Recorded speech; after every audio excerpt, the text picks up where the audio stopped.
নমস্কাৰ ষ্টুডিঅ'ৰ মজাত মই মিনহাস আজিৰ দিনটোত দেশবাসীয়ে এটা ৰত্ন হেৰুৱালে এগৰাকী মহান ব্যক্তিক হেৰুৱালে এগৰাকী অৰ্থনীতিবিদক হেৰুৱালে এগৰাকী হট পথত থকা ৰাজনীতিবিদক হেৰুৱালে এগৰাকী প্ৰধানমন্ত্ৰীক হেৰুৱালে আৰু সেইগৰাকী হৈছে ডক্টৰ মনমোহন সিং আৰু প্ৰয়াত ডক্টৰ মনমোহন সিঙৰ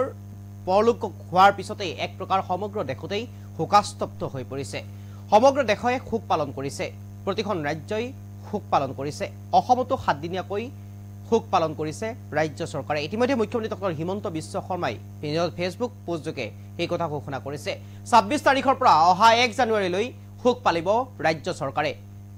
অৰ্ধনমিত কৰি ৰাখিব ৰাষ্ট্ৰীয় পতাকা শ্ৰদ্ধাঞ্জলি জনোৱাৰ উদ্দেশ্যে এই সিদ্ধান্ত ৰাজ্য চৰকাৰৰ কিন্তু প্ৰয়াত মনমোহন সিঙৰ বিষয়ে জানিবলৈ ইচ্ছা সকলোৰে থাকে চমুকৈ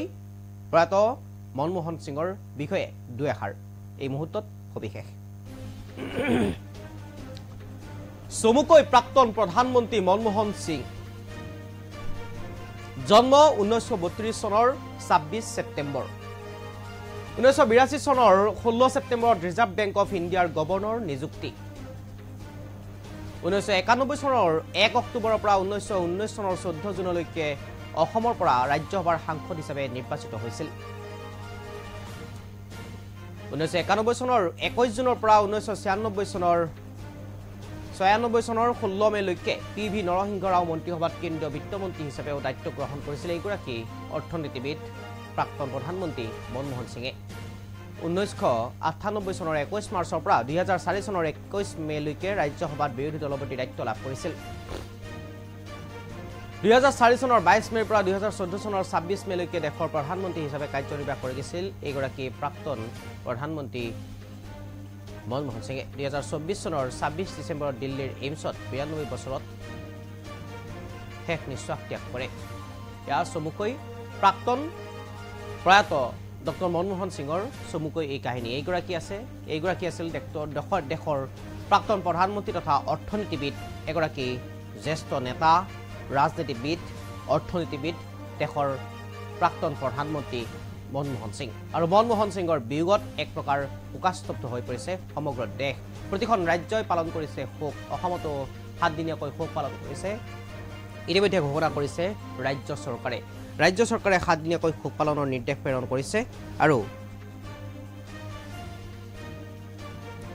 26 তাৰিখৰ পৰা 1 জানুৱাৰীলৈকে এই শোক পালন কৰিছে ৰাজ্য চৰকাৰে অৰ্ধনিমিত কৰি ৰাখিব ৰাষ্ট্ৰীয় পতাকা আৰু ইতিমধ্যে এই কথা ঘোষণা কৰিছে মুখ্যমন্ত্ৰী ডক্টৰ হিমন্ত বিশ্ব শৰ্মাই এইগৰাকী মহান ব্যক্তিৰ বিয়োগত এক প্ৰকাৰ শোকাস্তব্ধ হৈ পৰিল সমগ্ৰ দেশ এপলোকৰ বাবেও এক প্ৰকাৰ স্তব্ধ হৈ ৰৈছিল সকলোৰে চকু আৰু ডক্টৰ মনমোহন সিং বুলি ক'লে এক অন্য আবেগ আৰু অন্য এক দিশলৈ লৈ যায় এক অন্য চিন্তাধাৰালৈ লৈ যায় ডক্টৰ মনমোহন সিং বুলি কোৱাৰ লগে লগে এক অন্য ৰাজনীতিৰ চকুত ভাহি আহে আৰু সেয়া হৈছে ডক্টৰ মনমোহন সিং আৰু এইগৰাকী মনমোহন সিঙৰ 1932 চনৰ 26 ছেপ্টেম্বৰত জন্ম হৈছিল আৰু 2024 চনৰ